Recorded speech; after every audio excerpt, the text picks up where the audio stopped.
Thought പറയുകയാണ്. അതായത് നമ്മുടെ ചൈൽഡ്ഹുഡൊക്കെ ഭയങ്കര കളർഫുൾ ആണ് അല്ലേ? ഒരുപാട് ബിറ്റർ എക്സ്പീരിയൻസസും ഒക്കെ ഉണ്ടായിട്ടുണ്ടെങ്കിലും കുറേ നാളുകൾ കഴിഞ്ഞിട്ട് ഇപ്പോൾ ഒരു ലേറ്റ് 30s എത്തിക്കഴിഞ്ഞ് ഇങ്ങനെ തിരിഞ്ഞു നോക്കുമ്പോൾ ഭയങ്കര രസകരമായിട്ട് തോന്നുക ചൈൽഡ്ഹുഡ്.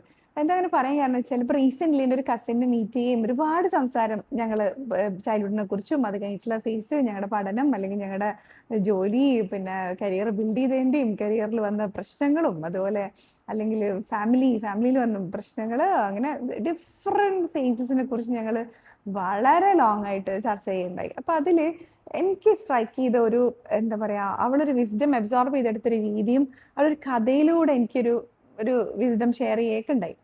അപ്പോൾ അത് ഞാൻ നിങ്ങളായിട്ട് പങ്കുവെക്കാമെന്ന് ആഗ്രഹിക്കുകയാണ്.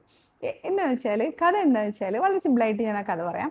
ബുദ്ധനും ബുദ്ധൻ്റെ ഡിസൈപ്പിൾസും ഒക്കെ ആയിട്ട് ഒരു വില്ലേജിലൂടെ ഇങ്ങനെ പോകുന്ന സാഹചര്യത്തിൽ ഒരാൾ ഔട്ട് ഓഫ് നോവെയർ ഇയാൾ വന്നിട്ട് ഭയങ്കരമായിട്ട് ഇൻസൾട്ടിങ് വേർഡ്സും ഷൗട്ട് ചെയ്ത് സംസാരിക്കുകയും ഹാർഷ് വേർഡ്സ് ഒക്കെ യൂസ് ചെയ്തിട്ട് ബുദ്ധനെ അങ്ങനെ ഇൻസൾട്ട് ചെയ്തുകൊണ്ടിരിക്കുകയാണ്. അപ്പോൾ ഈ ബുദ്ധൻ്റെ കൂട്ടാളികൾക്ക് ഡിസൈപ്പിൾസിന് ഭയങ്കര അപ്സെറ്റ് ആയി. അവർ പറഞ്ഞു ഞങ്ങൾ ഇയാളെ തടഞ്ഞോട്ടെ എന്നൊക്കെ ചോദിച്ചു. അപ്പം ബുദ്ധൻ വളരെ ശാന്തനായിക്കൊണ്ട് പറഞ്ഞു വേണ്ട, ഒന്നും അയാളിനടുത്തൊന്നും പറയണ്ട, ലെറ്റ് ഹിം ഫിനിഷ് എന്നുള്ള രീതിക്ക് ബുദ്ധൻ അങ്ങനെ പറഞ്ഞു. അപ്പൊ ഇവര് ഭയങ്കര വിമ്മിഷ്ടത്തോടെയാണ് ഇത് കണ്ടു നിൽക്കണതേ. ഒരാളിങ്ങനെ ബുദ്ധനോടൊക്കെ ഇങ്ങനെ ചൂടാവുക എന്നൊക്കെ പറഞ്ഞു കഴിഞ്ഞാൽ ശരിയാവാ? ഏതായാലും ഈ പറഞ്ഞ വ്യക്തി കുറെ നേരം നിന്ന് ഷൗട്ട് ചെയ്ത് ലാസ്റ്റ്, ഇതൊരു എക്സോസ്റ്റിംഗ് ജോബാണല്ലോ, ലാസ്റ്റ് അയാൾ എന്നെ നിർത്തി. ആ സാഹചര്യത്തിൽ ബുദ്ധൻ വളരെ ശാന്തനായിക്കൊണ്ട് ഇയാൾ ചോദിച്ചു, അല്ല സുഹൃത്തെ, ഞാനൊരു കാര്യം ചോദിച്ചോട്ടെ, ഇപ്പൊ നിങ്ങളുടെ അടുത്ത് ഒരാൾ ഒരു ഗിഫ്റ്റ് ഓഫർ ചെയ്തിട്ട് നിങ്ങൾ അത് റിസീവ് ചെയ്യാൻ വേണ്ടിയിട്ട് റെഫ്യൂസ് ചെയ്തു നിൽക്കാം, അതായത് if he refuse to accept it, where the gift remain എന്ന് ചോദിച്ചു ഇയാളുടെ അടുത്ത്. അപ്പൊ അയാൾ പറഞ്ഞു ഞാനത് സ്വീകരിച്ചില്ല എന്നുണ്ടെങ്കിൽ the gift will remain with the giver it self എന്ന് പറഞ്ഞു. അപ്പൊ ബുദ്ധൻ പറഞ്ഞു അതന്നെ എനിക്കും പറയാനുള്ളത്, ഇത്രയും നേരം താങ്കളുടെ അടുത്ത് ഷൗട്ട് ചെയ്യുകയും ഭയങ്കരമായിട്ട് ഹാർഷ് വേർഡ്സ് ഒക്കെ യൂസ് ചെയ്ത് എന്നെ ഇൻസൾട്ട് ചെയ്യുകയൊക്കെ ചെയ്തില്ലേ, അത് തൽക്കാലം താങ്കൾ തന്നെ വെച്ചോളൂ കേട്ടോ, ആ ഗിഫ്റ്റ് ഞാൻ ആക്സെപ്റ്റ് ചെയ്യുന്നില്ല എന്ന് പറഞ്ഞു. എന്നും പറഞ്ഞിട്ട് ബുദ്ധൻ അങ്ങ് നടന്നു പോയി.